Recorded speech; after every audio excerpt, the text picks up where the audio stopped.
Hello everyone, Pacer Route Thinning here. I'm here to do a tour remade edition of the Ford Avenue Railroad crossing here in Wyandotte, Michigan. This crossing was filmed by Richard Owens in the late 2000s. Also was filmed by monorail YouTubers like myself, Caleb Belcher, GCR Productions, and Railfan Nick. Let's get on with the tour. For the first signal, this has a Harman cantilever. Here's the emergency information and the dot number. Dot number is 867590V. Stop and red signal sign. And for the lights, we got 1.5 pairs of Harman 12x20-inch LEDs and one Satron 12x20-inch LED sitting on a Harman light bracket, replacing some old 8-inch Harman incandescent lights in the past. These light heads were recycled from another signal in the past. These were installed probably like in 2011 or 2012 or something. And then for the overhead lights, which is absolutely legendary, that is still here to this day, we have the original 8-inch Harman incandescent lights. That is absolutely legendary. They're still here to this day on a Harman light bracket.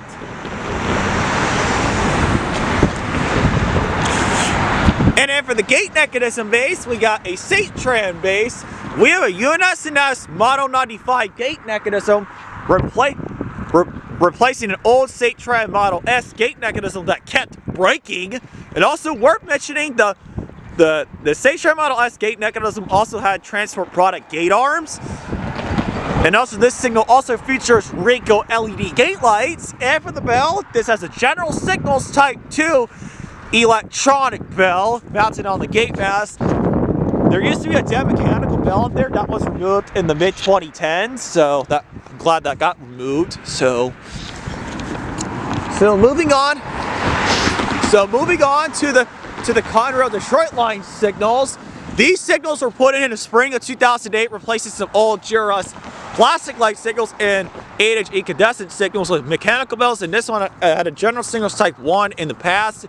Those were ripped out in 2008, spring of 2008. So these signals have been here since spring of 2008. So with that said, let's get on the signal number 2. Signal number 2 has a Satron base. Here's the sticker emergency information, and here's the blue emergency information. The dot number is 511823E. Stop and red signal sign. And for the lights, we got 2 pairs of Satron Dialight LEDs on a Satron light bracket. And for the bell, we got a General Signals Type 2 e-bell. Quite neat. Now let's move on to the signal number 3. Yeah, worth mentioning, all the light signal wiring is completely 100% correct here at this crossing. The middle flashers are wired correctly, which I'm very glad they are. Now let's move on to signal number 3. This has another Satron base. Here's the sticker emergency information, no blue tag. And for the lights, we got 2 pairs of Satron Dialight LEDs on a Satron light bracket. And for the bell, another General Signals Type 2 e-bell. Moving on to the Scion Flat Rock sub. So let's get on with signal number 4. This has a Harman. Signal number 4 has a Harman base. Here's the emergency information and the dot number for the Flat Rock sub. The dot number is 258091Y. I just have extra time because like the bakery. And then for the lights, we got 1 pair of Harman 12x20-inch LEDs and 1 pair of 12x24's Western Coal and Hayes LED lights sitting on a Harman light bracket. And for the bell, it's a low-pitch Siemens electronic bell, replacing a General Signals Type 2 bell in the past. So yeah, I'm gonna get across the road so I can tour the rest of the signals.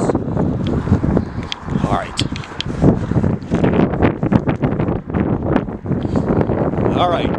Moving on to signal number 5. It has a Harman cantilever. Here's the emergency information once again. And for the lights, we got 2 pairs of Satron Dialight LEDs on a Satron. Yeah, worth mentioning, these light heads were recycled from another signal in the past. So these light heads were installed were installed sometime in 2011 or 2012 with St. Tran Dialight LEDs on the original Harman light bracket. And then for the overhead lights, it got 2 pairs of St. Tran GE uniform LEDs on a St. Tran light bracket, most like replacing some 8-inch Harman incandescent lights 2 years ago. And for the bell, we have the original St. Tran Type 3 E-bell. And then for the gate mechanism base, this has a Watco base. We have a Watco Nodal 75 gate mechanism. This is the only Watco gate mechanism that is left in the Downriver area. Then this signal also features Ricoh LED gate lights.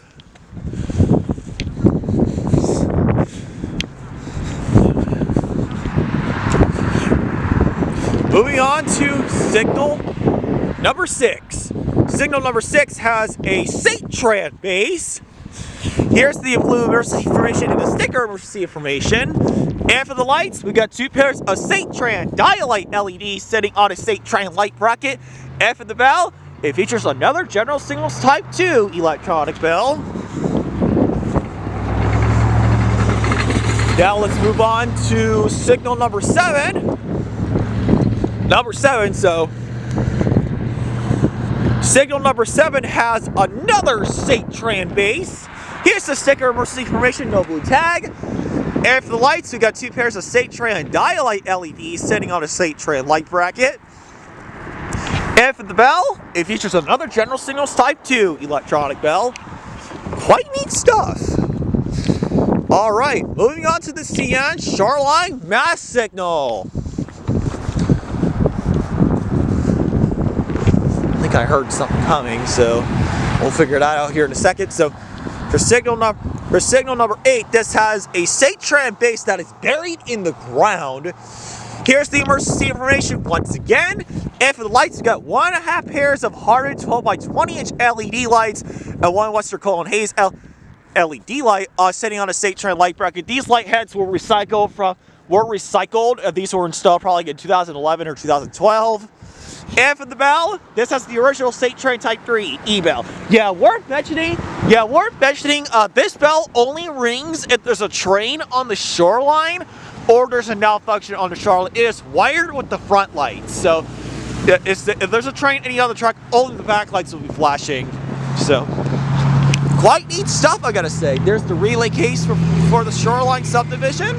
There's the Conrail Detroit line relay case and the Flat Rock sub relay case right over there. Now let's take a look at the track view. Down there is heading towards Antoine Street, Guided Road, St. John Street, Emmonsville Road. You'll find yourself in Ecorse, Michigan.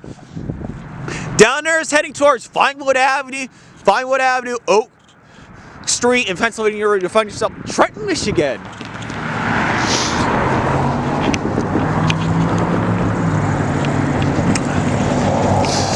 And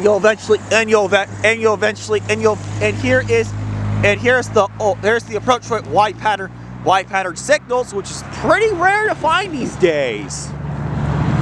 So yeah, thank you guys so much for watching this video. Stay tuned for more rail fanning videos, so stay tuned, guys.